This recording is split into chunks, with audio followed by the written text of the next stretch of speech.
ಬಹುಶಃ ಇಡೀ ರಾಜ್ಯಕ್ಕೆ ಎಲ್ಲದರಲ್ಲೂ ಪ್ರಥಮವಾಗಿರುತ್ತೆ ರಾಮನಗರ ಜಿಲ್ಲೆ. ಆದರೆ ಪತ್ರಿಕಾ ದಿನಾಚರಣೆ ಆಚರಣೆ ಮಾಡೋದ್ರಲ್ಲಿ ಇಡೀ ರಾಜ್ಯದೆಲ್ಲ ಮುಗಿದ ಮೇಲೆ ಇವರು ಕಟ್ಟ ಕಡೆಯದಾಗಿ ಆಚರಣೆ ಮಾಡ್ತಾ ಇದ್ದಾರೆ. ಹಾಗಾಗಿ ಇವತ್ತು ಯಾರೆಲ್ಲ ಈ ಪತ್ರಿಕಾ ದಿನಾಚರಣೆಯನ್ನು ಆಚರಣೆ ಮಾಡಲಿಕ್ಕೆ ಕೈ ಜೋಡಿಸಿ ನೀವೆಲ್ಲರೂ ಸಹಕಾರ ಕೊಟ್ಟಿದ್ದೀರಿ, ಅವರೆಲ್ಲರಿಗೆ ಅಭಿನಂದನೆಗಳನ್ನ ಕೂಡ ಸಲ್ಲಿಸ್ತೇನೆ.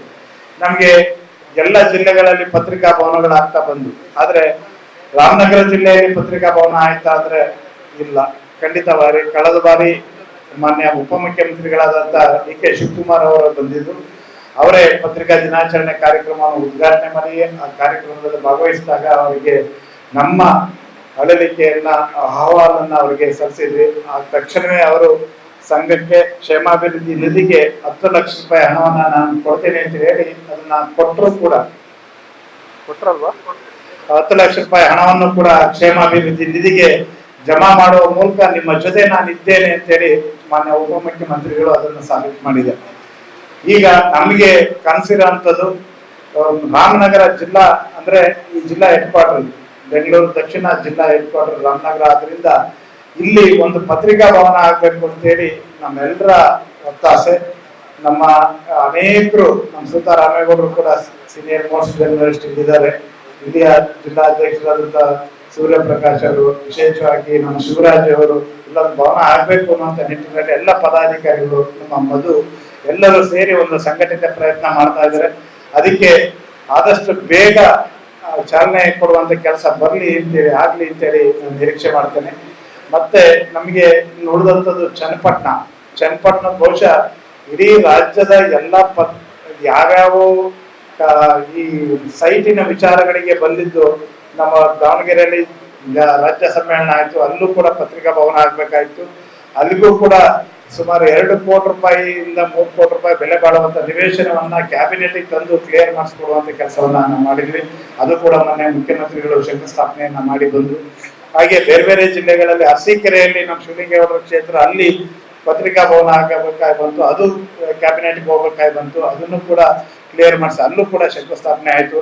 ಇನ್ನ ನಮ್ಮ ಮಾಗಡಿ ರಾಮೋದು ಬಹಳ ದಿನಗಳ ಕನಸು, ಅದು ಕೂಡ ಆದಷ್ಟು ಬೇಗ ಶಂಕುಸ್ಥಾಪನಾ ಕಾರ್ಯಕ್ರಮವನ್ನ ಮಾಡಿಕೊಡ್ಲಿ ನಮ್ಮ ಬಾಲಣ್ಣವರ ನೇತೃತ್ವದಲ್ಲಿ ಅಂತ ಹೇಳಿ ನಾನು ಮತ್ತೊಮ್ಮೆ ಅವರಲ್ಲಿ ಹರಕೆ ಮಾಡ್ಕೊಳ್ತೀನಿ.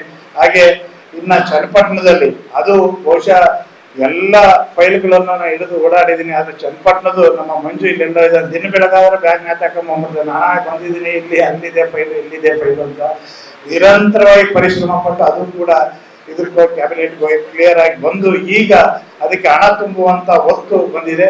ಹಾಗಾಗಿ ರಾಮನಗರ ಜಿಲ್ಲೆಯಲ್ಲಿ ಒಂದ್ ಕಡೆ ಚನ್ನಪಟ್ಟಣ, ಮತ್ತೊಂದು ಕಡೆ ಮಾಗಡಿ, ಇನ್ನೊಂದು ಕಡೆ ರಾಮನಗರ, ಹಾಗೆ ಕನಕಪುರ, 3 ತಾಲೂಕು ಕೇಂದ್ರಗಳಲ್ಲೂ ಕೂಡ ಪತ್ರಿಕಾ ಭವನಗಳು ಹಾಕಬೇಕಾದಂತ ಸಂದರ್ಭದಲ್ಲಿ ಸುವರ್ಣ ಸಂದರ್ಭದಲ್ಲಿ ನಾವಿದ್ದೇವೆ.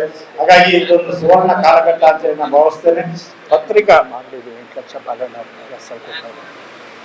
ಬಹಳ ವಿಶೇಷ ಒಂದು ಸಂತೋಷದ ಸುದ್ದಿಯನ್ನ ರಾಮು ಅವರು ಹೇಳಿದ್ದಾರೆ. ಏನು ಮಾಗಡಿಯ ಪತ್ರಿಕಾ ಭವನಕ್ಕೆ ಏನಾದ್ರ ಅನುದಾನ ಬೇಕಾಗಿದೆ, ಅದರಲ್ಲಿ 8 ಲಕ್ಷ ರೂಪಾಯಿ ಹಣವನ್ನ ನಮ್ಮ ಮಾಗಡಿ ಶಾಸಕರಾದಂತ ಬಾಲಕೃಷ್ಣ ಅವರು ಬಾಲಣ್ಣವರು ಪ್ರಪ್ರಥಮವಾಗಿ ಅದಕ್ಕೆ ದೇಣಿಗೆಯಾಗಿ ಅದರ ಅನುದಾನ ಕೊಡ್ತಾ ಇದ್ದಾರೆ. ಜೋರಾಗಿ ಚಪ್ಪಾಳೆಯನ್ನ ಕೊಡಿ, ಇನ್ನೊಂದ್ ಸ್ವಲ್ಪ ಜಾಸ್ತಿ ಕೊಡ್ತಾರೆ, ಜೋರಾಗಿ ಹೊಡೆದ್ರೆ ಹೊಡೆವಿ ನೋಡ ಇನ್ನೊಂದ್ಸಲ. Thank you. ಹಾಗಾಗಿ ಒಟ್ಟು ಎಲ್ರಿಗೂ ಏನಂದ್ರೆ ಪತ್ರಿಕಾ ಮನೆ ಅಂದ್ರೆ ಪತ್ರಿಕಾ ಒಂದು ಭವನ ಆದ್ರೆ ಅದು ಒಂದು ದೇವಸ್ಥಾನ ಇದ್ದಂಗೆ, ಒಂದು ಮಂದಿರ ಇದ್ದಂಗೆ.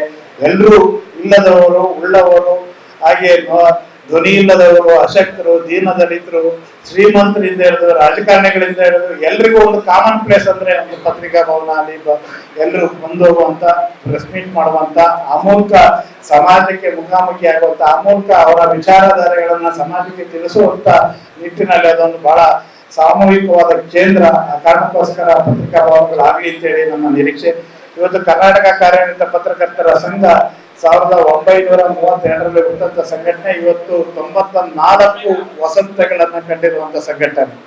ಇವತ್ತು DV ಗುಂಡಪ್ಪನವರು ಹುಟ್ಟಾಕ್ತಂತ ಸಂಘಟನೆ ಇವತ್ತು ರಾಜ್ಯದ ಉದ್ದಗಲಕ್ಕೆ ಯಾವುದೇ ಜಿಲ್ಲೆಗೆ ಹೋಗ್ಲಿ, ಯಾವುದೇ ತಾಲೂಕಿಗೆ ಹೋಗ್ಲಿ, ಅದರ ಆಚೆಗೆ ಹೋಗ್ಲಿ ಅಂತಲೂ ಕೂಡ ಇದ್ರ ತನ್ನ ಕಾರ್ಯವ್ಯಾಪ್ತಿಯನ್ನು ವಿಸ್ತಾರ ಮಾಡ್ಕೊಂಡಿರುವಂತ, ಇಡೀ ದೇಶದಲ್ಲಿ 10,000ಕ್ಕೂ ಹೆಚ್ಚು ಜನ ಸಕ್ರಿಯ ಸದಸ್ಯರನ್ನು ಹೊಂದಿರುವಂತಹ ಬೃಹತ್ತಾದ ಸಂಘಟನೆ ಯಾವ್ದಾರು ಇದ್ರೆ ಅದು ಕರ್ನಾಟಕ ಕಾರ್ಯನಿರತ ಪತ್ರಕರ್ತರ ಸಂಘ ಅನ್ನೋದು ನಿಮಗೆ ನಮಗೆ ಎಲ್ಲರಿಗೂ ಕೂಡ ಹೆಮ್ಮೆಯ ಸಂಗತಿ. ಇದರ ಭಾಗವಾಗಿ ಕೆಲಸ ಮಾಡುವಂತ, ಇದರಲ್ಲಿ ಒಬ್ಬ ಕಾಮನ್ ಸದಸ್ಯರಾಗಿ ಕೆಲಸ ಮಾಡುವಂತವರಿಗೆ ನಮಗೆ ಅದರ ಹೆಚ್ಚುಗಾರಿಕೆ ಮತ್ತೆ ಗೌರವ ತರುವಂತದ್ದು. ವಿಶೇಷವಾಗಿ ಪತ್ರಕರ್ತರ ಅನೇಕ ಬದುಕು ಭಾವನೆಗಳಿಗೆ ನಾವು ವರದಿ ಮಾಡ್ತೀವಿ, ಎಲ್ಲ ಕಡೆ ಹೋಗ್ತೀವಿ. ನಮ್ಮ ಹೆಲ್ತ್ ಬಗ್ಗೆ ಕೇರ್ ಮಾಡ್ತೀವಿ ಅಂದ್ರೆ ಖಂಡಿತ ಇಲ್ಲ, ನಮ್ಮ ಕುಟುಂಬದ ಬಗ್ಗೆ ಕೇರ್ ಮಾಡ್ತೀವಿ ಅಂದ್ರೆ ಖಂಡಿತ ಇಲ್ಲ. ರೆಡಿಯಾಗಿರೋ ಮದುವೆ ಮನೆಗೆ ಕರ್ಕೊಂಡು ಹೋಗ್ತೀವಿ ಅಂತಾರೆ, ಆ ಮದುವೆ ಮುಗಿದೋದ್ರು ಬಂದಿರಲ್ಲ. ಯಾಕಂದ್ರೆ ಯಾವ್ದೋ ವರದಿಗೂ ಇರ್ತಾರೆ, ಎಲ್ಲ ಸಿಗಾಕೊಂಡಿರ್ತಾರೆ, ಅಥವಾ ಯಾವ್ದೋ ದೇವಸ್ಥಾನಕ್ಕೆ ಹೊಡ್ಸಿರ್ತಾರೆ. ಮನೆಯಲ್ಲಿ ಇಡೀ ದಿನ 128 ದಿನನೂ ಶಾಪ ಹಾಕೋದು ಯಾರೋ ಅಂದ್ರೆ ನಮ್ಮ ಕುಟುಂಬಸ್ಥರೇ. ಯಾವ್ದಾರ ಹೋಗಿ ಜನವರಿಗಳು ಮದುವೆ ಆಗ್ಬಿಟ್ನಲ್ಲ ಅಂತೇಳಿ ಎಲ್ಲರೂ ಶಾಪ ಹಾಕ್ತಾರೆ. ಆದ್ರೆ ಈ ಗೌರ ಈ ವೃತ್ತಿಗೆ ಬಂದ ಸಂದರ್ಭದಲ್ಲಿ ನಾವು ಯಾವಾಗ ಯಾವ ಘಟನೆ ಎಲ್ಲಿ ಸಂಭವಿಸುತ್ತೆ, ಹೇಗೆ ಸಂಭವಿಸುತ್ತೆ ಯಾರಿಗೂ ಗೊತ್ತಿಲ್ಲ. ಎಲ್ಲೋ ಒಂದ್ ಕಡೆ ಆನೆ ತುಳು ಸತ್ರೆ ನಾವು ಹೋಗ್ಬೇಕಾಗತ್ತೆ, ಅಥವಾ ಎಲ್ಲೋ ಒಂದ್ ಕಡೆ ರಾಜಕೀಯ ಘರ್ಷಣೆ ಆಯ್ತು ಅಂದ್ರೆ ಹೋಗ್ಬೇಕಾಗತ್ತೆ, ಮತ್ತೊಂದ್ ಕಡೆ ಏನಾದ್ರು ಘಟನಾವಳಿಗಳಾಯ್ತು ಅಂದ್ರೆ ಹೋಗ್ಬೇಕಾಗತ್ತೆ. ಹೀಗಾಗಿ ಪತ್ರಿಕಾ ವೃತ್ತಿ ಅನ್ನೋದಿದೆಯಲ್ಲ, ಯಾವ ಸಂದರ್ಭಗಳಲ್ಲಿ ನಾವು ಎಲ್ಲಿರ್ತೀವಿ ಅಂತ ಗೊತ್ತಿಲ್ಲ. ಹಾಗಾಗಿ ಇಂಥ ಸಂದರ್ಭಗಳಲ್ಲಿ ಪತ್ರಕರ್ತರಾಗಿ ಕೆಲಸ ಮಾಡುವಂಥದ್ದು ಇದೆಯಲ್ಲ, ಆ ವೈರುಧ್ಯದ ನಡುವೆ ಕೆಲಸ ಮಾಡುವಂಥದ್ದು ಇದೆಯಲ್ಲ, ಬಹಳ ಕಷ್ಟದ ಕೆಲಸ. ನಮ್ಮ ಡಾಕ್ಟರ್ CN ಮಂಜುನಾಥ್ ಅವರು ಬರ್ತಾ ಇದ್ದಾರೆ, ಸಂಸದರು.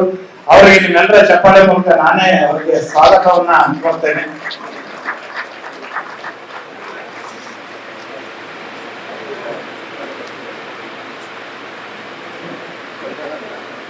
ಡಾಕ್ಟರ್ ಮಂಜುನಾಥ್ ಅವರು ವಿಶೇಷವಾಗಿ ಅನೇಕ ಮಜಲುಗಳು ಬದಲಾಗಿವೆ, ಅನೇಕ ಮಗ್ಗಲುಗಳು ಬದಲಾಗಿವೆ. ಈಗಿನ ಕೈಯಲ್ಲಂತೂ ಈಗ ಎಲ್ಲರ ಕೈಯಲ್ಲೂ 100 ಮೊಬೈಲ್ ಇದೆ. ಬಹುಶಃ ಯಾರು ಪತ್ರಕರ್ತರು ಯಾರು ವರದಿಗಾರರು ಅಂತ ಹೇಳೋದಕ್ಕಿಂತ ನಿಮ್ಮೆಲ್ಲರ ಕೈಯಲ್ಲೂ ನೀವು ಪರೋಕ್ಷವಾಗಿ ಪತ್ರಕರ್ತರಾಗಿ ಇದ್ರಿ. ಯಾವ್ದಾರ ಒಂದು ಘಟನೆ ಆದ್ರೆ ಆ ತಕ್ಷಣವೇ ಅವ್ರಿಗೆ ಆ ಸುದ್ದಿ ಮನೆಗೆ ಅಥವಾ ಯಾವ್ದಾರ ವಾಟ್ಸಪ್ ಗ್ರೂಪ್ ನಲ್ಲಿ ಅಲ್ಲಿ ಫೋಟೋ ತೆಗೆದು ಹಾಕುವಂತ, ಅದ್ರ ಮೂಲಕ ಮಾಹಿತಿಯನ್ನ ಕೊಡುವಂತ, ಯಾವ್ದಾರ ಊರಿನಲ್ಲಿ ಒಂದು ಸಣ್ಣ ಘಟನೆ ಆದ್ರೆ ಅತ್ತೆ ಸೊಸೆ ಜಗಳ ಆದ್ರೂ ಕೂಡ ಅದನ್ನು ತೆಗೆದು ಸೋಷಿಯಲ್ ಮೀಡಿಯಾದಲ್ಲಿ ಹಾಕುವಂತ, ಆ ಮೂಲಕ ಸುದ್ದಿ ಮನೆಗೆ ಕಳಿಸುವಂತ ಕೆಲಸವನ್ನ ಇವತ್ತು ಮಾಡ್ತಾ ಇದ್ದಾರೆ. ಬಹಳ ಫಾಸ್ಟ್ ಆಗಿ ಇವತ್ತು ಸುದ್ದಿ ಮನೆ ಬೆಳೆದಿದೆ.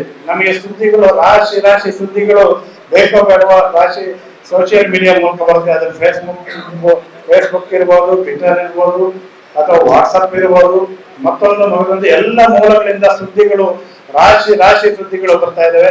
ಆದರೆ ರಾಶಿ ಸುದ್ದಿಗಳ ನಡುವೆ ನಮಗೆ ನಿಜವಾದ ಸುದ್ದಿ ಯಾವುದು ಅಂತೇಳಿ ಎಕ್ಕಿ ತೆಗೆದು ಹೋರಾಟ ಮಾಡಿ ಕಳಿಸ್ಬೇಕಾದಂತ ಜವಾಬ್ದಾರಿ ಇವತ್ತು ಪತ್ರಕರ್ತರಿಗಿದೆ. ಎಷ್ಟೇ ಸುದ್ದಿಗಳು ಬಂದರೂ ಕೂಡ ಮಾಧ್ಯಮ ಮಾರನೇ ದಿನ ಮುದ್ರಣ ಮಾಧ್ಯಮವನ್ನ ಯಾವುದೇ ಪತ್ರಿಕೆಯನ್ನು ಹಿಡಿದು 1 ನಿಮಿಷ ಓದಿದ್ರೆ ಸಮಾಧಾನ, ಆ ಟ್ರೆಂಡ್ ಇವಾಗಲೂ ಕೂಡ ಜನಮಾನಸದಲ್ಲಿದೆ. ಹಾಗಾಗಿ ಪತ್ರಿಕೆಗಳಿಗೆ ಇವತ್ತಿಗೂ ಕೂಡ ವಿಶ್ವಾಸಾರ್ಹತೆ ಇದೆ. ಆ ಧಾವಂತದಲ್ಲಿ ಸುದ್ದಿಗಳನ್ನ ಮಾಡುವಂತ ಕಾಲಘಟ್ಟದಿಂದ ಇವತ್ತು ನಾವು ಇದ್ರ ನಡುವೆ ಕೂಡ ಅನೇಕ ವೈರುಧ್ಯಗಳ ನಡುವೆ ಈಜುತ್ತಾ ಬಂದಿದ್ರು ಕೂಡ ಈ ಪತ್ರಿಕಾ ವೃತ್ತಿಯಲ್ಲಿ ಒಂದಿಷ್ಟು ಮೌಲ್ಯವನ್ನು ಉಳಿಸಿಕೊಳ್ಳುವಂತ, ಒಂದಿಷ್ಟು ವಿಶ್ವಾಸಾರ್ಹತೆಯನ್ನು ಉಳಿಸಿಕೊಳ್ಳುವಂತ ನಿಟ್ಟಿನಲ್ಲಿ ನಾವು ಕೆಲಸ ಮಾಡಬೇಕಾದಂತ ಅಗತ್ಯತೆ ಕೂಡ ಇದೆ. ಇವತ್ತು ಪತ್ರಕರ್ತರ ವೃತ್ತಿ ಹೇಗಾಗಿದೆ ಅಂದ್ರೆ, ಈ ಸುದ್ದಿ ಮನೆ ಒಳಗಡೆ ಬೇಕೋ ಬೇಡ ಗೊತ್ತಿಲ್ಲ, ನಾನು ಪತ್ರಕರ್ತ ಅಂತೇಳಿ ಹೇಳಿಕೊಂಡು ಬರುವವರ ಸಂಖ್ಯೆ ಬಹಳ ದೊಡ್ಡ ಸಂಖ್ಯೆಯಲ್ಲಿದೆ. ವಿಸಿಟಿಂಗ್ ಕಾರ್ಡ್ ಪತ್ರಕರ್ತರ ಸಂಖ್ಯೆ ಇದೆ. ಈ ಸುದ್ದಿ ಮನೆ ಒಳಗಡೆ ಕ್ರಿಮಿನಲ್ಸ್ ಪತ್ರಕರ್ತರು ಬಂದಿದ್ದಾರೆ, ಬ್ಲಾಕ್ ಮೇಲ್ ಪತ್ರಕರ್ತರು ಬಂದಿದ್ದಾರೆ, ಬೇರೆ ರೂಪದಲ್ಲಿ ಅವತಾರ ಮಾಡ್ಕೊಂಡಿರುವಂತ ದಂಧೆ ಮಾಡುವಂತ ಪತ್ರಕರ್ತರು ಕೂಡ ಬಂದಿದ್ದಾರೆ. ಹಾಗಾಗಿ ಇಂಥ ಪತ್ರಕರ್ತರ ಬಹಳ ಮೌಲ್ಯಯುತವಾದಂತ ಪತ್ರಕರ್ತರ ಕ್ಷೇತ್ರ ಇವತ್ತು ಯಾರು ಸ್ವಚ್ಛ ಮಾಡ್ಬೇಕು ಅನ್ನುವಂಥ ಪ್ರಶ್ನೆ ಇದೆ. ಪತ್ರಕರ್ತರ ಬಗ್ಗೆ ನೀವು ಮಾತಾಡಿ ಅಂದ್ರೆ ಯಾರ ರಾಜಕಾರಣಿಗಳಿಗೆ ನಿಮ್ ಸವಾಸನೆ ಬೇಡಪ್ಪ ಅಂತೇಳಿ ಹೋಗ್ಬಿಡ್ತಾರೆ. ಅಂದ್ರೆ ಯಾರು ಇದನ್ನ ಮಾಡ್ಬೇಕು, ಸ್ವಚ್ಛ ಮಾಡಬೇಕು, ನೈಜ ಪತ್ರಕರ್ತರನ್ನ ಉಳಿಸ್ಕೊಳ್ಬೇಕಾದಂತ ಸವಾಲು ಇವತ್ತು ನಮ್ಮ ಮೇಲೆ ಇದೆ. ಆ ಕಾರಣಕ್ಕಾಗಿ ಕರ್ನಾಟಕ ಕಾರ್ಯನಿರತ ಪತ್ರಕರ್ತರ ಸಂಘದ ಜವಾಬ್ದಾರಿ ಕೂಡ ಬಹಳ ದೊಡ್ಡ ಪ್ರಮಾಣದಲ್ಲಿ ಇದೆ ಅಂತ ಹೇಳಿ ನಾನು ಹೇಳಲಿಕ್ಕೆ ಬಯಸ್ತೇನೆ. ಕಾರಣ ಏನಂದ್ರೆ, ಇವತ್ತು ಪತ್ರಕರ್ತರ ವೃತ್ತಿಯನ್ನೇ ಹೇಳ್ಕೊಂಡು ಬರುವಂತ, ಯಾವತ್ತೋ ಒಂದು ದಿನ ಪತ್ರಿಕೆಯನ್ನು ಪ್ರಿಂಟ್ ಮಾಡಿ ನಾನು ಪತ್ರಕರ್ತ ಅಂತ ಬರುವಂತ, ಹಾಗೆ ಯಾವತ್ತೋ ಒಂದು ವಿಸಿಟಿಂಗ್ ಕಾರ್ಡ್ ಇಟ್ಕೊಂಡು ಆಫೀಸ್ಗಳಿಗೆ ಹೋಗಿ ದಂಧೆ ಮಾಡುವಂತ ಪತ್ರಕರ್ತರು ಕೂಡ ಇದ್ರೆ. ಹಾಗಾಗಿ ಇಂಥ ಪತ್ರಕರ್ತರನ್ನ ಹೊರಹಾಕಬೇಕಂತ, ಸ್ವಚ್ಛ ಮಾಡಬೇಕಂತ ಜವಾಬ್ದಾರಿ ಯಾವುದು ಅಂದ್ರೆ ಅದು ಸಂಘದ್ದೇ ಆಗಿದೆ. ಅದ್ರ ಜೊತೆಗೆ ನೈಜ ಪತ್ರಕರ್ತರನ್ನು ಉಳಿಸ್ಕೊಳ್ಳೋದು ಕೂಡ ನಮ್ಮ ಜವಾಬ್ದಾರಿ ಆಗಿದೆ. ಈ ನಿಟ್ಟಿನಲ್ಲಿ ಒಂದು ದಿಟ್ಟ ಹೆಜ್ಜೆ ನಿಟ್ಟು ಕರ್ನಾಟಕ ಕಾರ್ಯನಿರತ ಪತ್ರಕರ್ತರ ಸಂಘ ನಿರಂತರವಾಗಿ ಹೋರಾಟವನ್ನು ಮಾಡ್ಕೊಂಡು ಬರ್ತಾ ಇದೆ. ಆ ಕಾರಣಕ್ಕಾಗಿ ಇವತ್ತು ಈ ಸಂಘಟನೆಯ ಮೂಲಕ ಅನೇಕ ತರಬೇತಿ ಶಿಬಿರಗಳಿರ್ಬೋದು ಅಥವಾ ಮತ್ತೊಂದು ಈ ತರದ ನಿರಂತರವಾಗಿ ಮಾಡ್ಕೊಂಡು ಬರುವಂತ ಕೆಲಸವನ್ನ ನಾವು ಮಾಡ್ತಾ ಬಂದಿದ್ದೇವೆ. ಇವತ್ತಿನ ಸಂದರ್ಭದಲ್ಲಿ ಪತ್ರಕರ್ತರಾಗಿ ಕೆಲಸ ಮಾಡುವಾಗ ನಮಗೆ ಇರಬೇಕಾಗಿರುವಂತ ಒಂದು ಕಾಳಜಿ, ಸಾಮಾಜಿಕ ಬದ್ಧತೆ, ಕಟ್ಟ ಕಡೆಯ ಮನುಷ್ಯನ ಕಣ್ಣೀರನ್ನ ಹೊರಿಸಲಿಕ್ಕೆ ಸಾಧ್ಯ ಆಗುವಂತ ಒಂದು ಮನಸ್ಥಿತಿ, ಆ ಬದ್ಧತೆ ನಮ್ಗಿದ್ರೆ ಅವನು ನಿಜವಾಗಿ ಒಬ್ಬ ಪತ್ರಕರ್ತ ಆಗಿ ರೂಪುಕೊಳ್ಳೋದಕ್ಕೆ ಸಾಧ್ಯ ಇದೆ. ಯಾರು ಏನೇ ಹೇಳ್ಬೋದು, ನಮ್ಮ ಎದೆ ಒಳಗಡೆ ಒಬ್ಬ ಪತ್ರಕರ್ತ ಇರಬೇಕು, ನಮ್ಮ ಎದೆ ಒಳಗಡೆ ಒಬ್ಬ ನ್ಯಾಯಾಧೀಶ ಇರಬೇಕು. ಯಾವ ಸುದ್ದಿ ಬಂದ್ರೂ ಕೂಡ ಅದು ಏನು ಹಾಕ್ಬೇಕಾ ಬೇಡವ ಸುದ್ದಿಯನ್ನ, ಯಾವ್ದಾದ್ರು ಹಿಂದೆ ನಮ್ಮ ಸುದ್ದಿ ಮನೆ ಒಳಗಡೆ ಒಂದು ಶಬ್ದವನ್ನ ಬಳಕೆ ಮಾಡ್ಲಿಕ್ಕೆ ಯೋಚನೆ ಮಾಡ್ತಾ ಇದ್ವಿ. ಯಾವ ಸಮಾಜಕ್ಕೆ ಇದು ಅರ್ಟಾಗುತ್ತೋ, ಯಾವ ಸಮಾಜದ ಜನರ ಮನಸ್ಸನ್ನ ಒಡೆದಾಕುತ್ತೇನೋ ದೃಷ್ಟಿಯಲ್ಲಿ ಒಂದು ಶಬ್ದ ಬಳಕೆ ಮಾಡ್ಲಿಕ್ಕೆ ನಾವು ಕೂಡ ಯೋಚನೆ ಮಾಡ್ತಾ ಇದ್ವಿ. ಅಂತ ಕಾಲಘಟ್ಟದಲ್ಲಿ ಇದೊಂದು ದೊಡ್ಡ ಪರಂಪರೆಯನ್ನೇ ಹಾಕೊಟ್ಟಂತ ಅನೇಕರು ಹಿರಿಯರಿದ್ದಾರೆ, ಮಹನೀಯರಿದ್ದಾರೆ. ಆದ್ರೆ ಇವತ್ತು ಈ ಸಂದರ್ಭದಲ್ಲಿ ವಿದ್ಯುನ್ಮಾನ ಮಾಧ್ಯಮ ಮತ್ತೊಂದು ಸೋಷಿಯಲ್ ಮೀಡಿಯಾ ಬಂದ್ಮೇಲೆ ಇವು ಯಾವ ಅಡೆತಡೆಗಳು ಏನು ಹಿಂದಿನ ಪರಂಪರೆ ಹಾಕ್ಬಿಟ್ಟಿದ್ರೆ ಅದ್ಯಾವೂ ಇಲ್ಲ, ಎಲ್ಲವನ್ನು ಹೊಡೆದು ಬಿಸಾಕಿದ್ದಾರೆ. ಹಾಗಾಗಿ ಈ ಹೊತ್ತಿನಲ್ಲಿ ನಮ್ಗೆ ಆ ಪರಂಪರೆಯನ್ನು ಉಳಿಸ್ಕೊಂಡು ಹೋಗುವಂಥದ್ದು ಕೂಡ ಬಹಳ ದೊಡ್ಡ ಸವಾಲಿದೆ. ಹಾಗಾಗಿ ಇವತ್ತು ನಿಜವಾದ ಪತ್ರಕರ್ತರನ್ನ, ನೈಜ ಪತ್ರಕರ್ತರನ್ನ ಈ ಸುದ್ದಿ ಮನೆಯಲ್ಲಿ ಉಳಿಸ್ಕೊಂಡು ಹೋಗದೇ ಇದ್ರೆ ಮುಂದೆ ಮತ್ತಷ್ಟು ಅಪಾಯಕಾರಿಯ ಸಂದರ್ಭಗಳನ್ನು ಎದುರಿಸಬೇಕಾಗಿ ಬರುತ್ತೆ. ಆ ಕಾರಣಕ್ಕಾಗಿ ಈ ಆತಂಕದ ನಡುವೆ ಕೂಡ ಈ ಪತ್ರಿಕಾ ದಿನಾಚರಣೆಯ ಸಂದರ್ಭದಲ್ಲಿ ನಮ್ಮನ್ನ ನಾವು ಆತ್ಮವಿಮರ್ಶನೆ ಮಾಡಿಕೊಳ್ಳುವಂತ, ನಮ್ಮಲ್ಲಿ ಇರುವಂತ ಲೋಪದೋಷಗಳನ್ನ ನಾವೇ ತಿದ್ದಿಕೊಳ್ಳುವಂತ, ನಮ್ಮಲ್ಲಿ ಇರುವಂತ ಪ್ರಜ್ಞೆಯನ್ನ ಅಥವಾ ಈ ಸುದ್ದಿ ಮನೆಗೆ ಒಬ್ಬ ಪತ್ರಕರ್ತ ಆಗೋದಕ್ಕೆ ಇರುವಂತ ಪ್ರಜ್ಞೆಯನ್ನ ಹೆಚ್ಚು ಮಾಡ್ಕೊಳ್ಳುವಂತ, ಜ್ಞಾನವನ್ನ ಹೆಚ್ಚು ಮಾಡ್ಕೊಳ್ಳುವಂತ, ಈ ನಿಟ್ಟಿನಲ್ಲಿ ಇವತ್ತಿನ ಕಾಲಘಟ್ಟಕ್ಕೆ ಒಬ್ಬ ಪತ್ರಕರ್ತ ಹೇಗೆ ಇರಬೇಕು ಅನ್ನುವಂತ ನಿಟ್ಟಿನಲ್ಲಿ ನಮ್ಮನ್ನ ನಾವು ಅಪ್ಡೇಟ್ ಮಾಡ್ಕೊಳ್ಳುವಂತ ಕೆಲಸ ಇವತ್ತಾಗಬೇಕಾಗಿದೆ. ನಿಮ್ಗೆ ಎದುರುಗಡೆ ಯಾರು ಎದುರ ಬದ್ರ ಸಿಕ್ಕಾಗಿ ಹೇಳದೇ ಇರ್ಬೋದು, ಆದ್ರೆ ಅವ್ರ ಮನಸ್ಸಿನಲ್ಲಿ ನೀವು ಒಬ್ಬ ಒಳ್ಳೆ ಪತ್ರಕರ್ತ ಸಿಕ್ಕಿದ್ರಿ ಅಥವಾ ಇಲ್ಲ ಒಬ್ಬ ಕೆಟ್ಟ ಪತ್ರಕರ್ತ ಸಿಕ್ಕಿದ್ರಿ ಅನ್ನೋ ಒಂದು ಭಾವನೆ ಅಂತ ಖಂಡಿತ ಬಂದೇ ಬರುತ್ತೆ. ಹಾಗಾಗಿ ನಿಮ್ಮ ವಿಶ್ವಾಸಾರ್ಹತೆ, ನಾನು ಅನೇಕರ ಬಾರಿ ಹೇಳ್ತೀವಿ, ಪತ್ರಕರ್ತರಾಗಿರೋದು ಮುಖ್ಯ ಅಲ್ಲ, ವಿಶ್ವಾಸಾರ್ಹತೆ ಉಳ್ಳ ಪತ್ರಕರ್ತರಾಗಿ ಇರುವಂತದ್ದು ಮುಖ್ಯ. ಆ ವಿಶ್ವಾಸಾರ್ಹತೆ ಎಲ್ಲ ಮಾರ್ಕೆಟ್ ನಲ್ಲಿ ಸಿಗೋದಿಲ್ಲ, ನಿಮ್ಮ ನಡೆ ನುಡಿಯಿಂದಲೇ ಸಿಗಬೇಕು, ನಿಮ್ಮ ವರದಿಗಾರಿಕೆಯಿಂದಲೇ ಸಿಗಬೇಕು. ಆ ಮೂಲಕ ಆ ವಿಶ್ವಾಸಾರ್ಹತೆಯನ್ನ ಸಿದ್ಧ ಪಡ್ಕೊಳ್ಳುವಂತ ಕೆಲಸ ಆಗ್ಬೇಕು. ಆ ಮೂಲಕ ಸಮಾಜವನ್ನ ನಾವು ತಲುಪುವಂತ ಕೆಲಸ ಆಗ್ಬೇಕು. ಈ ನಿಟ್ಟಿನಲ್ಲಿ ಇವತ್ತು ಪತ್ರಿಕಾ ದಿನಾಚರಣೆ ಒಂದು ಯಶಸ್ವಿಯ ಹೆಜ್ಜೆ ಗುರುತಾಗ್ಲಿ, ಈ ನಿಟ್ಟಿನಲ್ಲಿ ಒಂದು ಮೊದಲ ಹೆಜ್ಜೆ ಆಗ್ಲಿ, ಈ ನಿಟ್ಟಿನಲ್ಲಿ ನಮ್ಮ ಆತ್ಮವಿಮರ್ಶೆ ಮಾಡಿಕೊಳ್ಳುವಂತ ವೇದಿಕೆ ಆಗ್ಲಿ ಅಂತೇಳಿ ಬಯಸಿ ಈ ಕಾರ್ಯಕ್ರಮದಲ್ಲಿ ಭಾಗಿಯಾಗಬೇಕು ಅಂತೇಳಿ ಅತ್ಯಂತ ಪ್ರೀತಿಯಿಂದ ಕರೆದಂತ ಎಲ್ಲ ಸಂಘಟಕರಿಗೆ ನಾನು ಮತ್ತೊಮ್ಮೆ ಅಭಿನಂದನೆಗಳನ್ನು ಸಲ್ಲಿಸಿ, ಯಾರು ಕೂಡ ನಾವು 200 ವರ್ಷ ಬದುಕೋದಿಲ್ಲ, 100 ವರ್ಷ ಬದುಕಿದ್ರು ಕೂಡ ದುರ್ಲಭ. ಹೋಗಿ ಕಾಲಿ ಬಿದ್ದು ನಮಸ್ಕಾರ ಮಾಡ್ತೇವೆ, ಶತಾಯುಷಿಗಳಾಗಿದ್ದಾರೆ ಅಂತೇಳಿ. ಇದ್ದ ಕಾಲಘಟ್ಟದಲ್ಲಿ ಕನಿಷ್ಠ ನಮ್ಮ ಅಕ್ಕಪಕ್ಕದ ಮನೆಯವರಿಗೆ ಅಥವಾ ನಮ್ಮ ನೆರೆಹೊರೆಯವರಿಗೆ, ನಮ್ಮ ಬೀದಿಯವರಿಗೆ, ನಮ್ಮ ಊರಿನವರಿಗೆ ಒಬ್ಬ ಒಳ್ಳೆ ಪ್ರಜೆ, ಒಬ್ಬ ಒಳ್ಳೆ ಪತ್ರಕರ್ತ ಅನ್ನುವಂತ ನಿಟ್ಟಿನಲ್ಲಿ ನಾವು ನಮ್ಮ ಬದುಕನ್ನ ಸಾಗಿಸಿದ್ರೆ ಅಷ್ಟರ ಮಟ್ಟಿಗೆ ನಮ್ಮ ಜೀವನ ಸಾರ್ಥಕ ಅಂತೇಳಿ ಹೇಳ್ತಾ ನಾನು ಮಾತನ್ನು ಮುಗಿಸ್ತಾ ಇದ್ದೀನಿ. ನಮಸ್ಕಾರ, ಧನ್ಯವಾದ.